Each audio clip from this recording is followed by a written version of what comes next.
אני אגיד לך, במילה אחת, פצצה, הלך טוב. חוץ משעשו לי שכונה באימונים, אורן זריף, בא לי מעלי בית, מה זה? שכונה? תמיד גז, תרוץ, תמיד גז. יצחק שום, מה אתה אומר על הליגה הקפריסאית? הליגה הישראלית או הליגה הקפריסאית? מה יותר טוב בעיניך? תראה, אני חושב שהליגה הזאת היא ליגה טובה.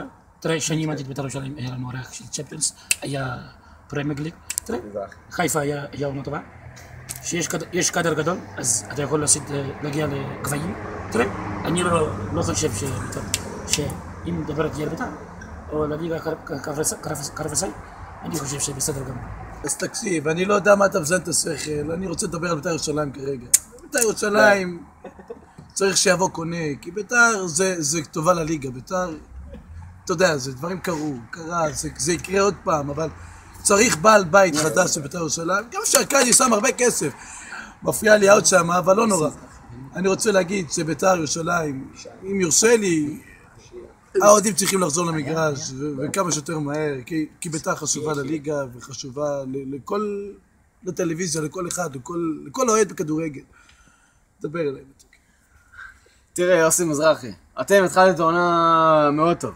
הייתם אחלה קבוצה, התמודדתם כמעט על אליפות, הייתם מקום שני, עוד הרבה זמן. איך אתה מסביר את זה, את הנפילה הזאת של יוסי מזרחי? אז אני אגיד לך מה זה. זה שאתה פתחנו טוב, נכון. אבל אתה מסתובב עם נקבות, ופתאום, אתה יודע, מגרייף, בין 1000 זונות, פתאום לא מצם גולים. ורביבו עושה לך שטויות, כי הוא אח של רביבו הגדול. אז דברים לא מתחברים. אז אתה מוריד על הספסל, והצעירים נפגעים מזה. תראה, זה לא פשוט. גם אני מעשן יותר מדי, ואני מקבל פקעת עצבים. וכל הרעש והטררם הזה מסביב לא מוסיף לי. המיקרופון שלך נופל, אז יהיה קצת מקצוען, ותכבד את עצמך. תראה, מכבי חיפה, בוא קולי.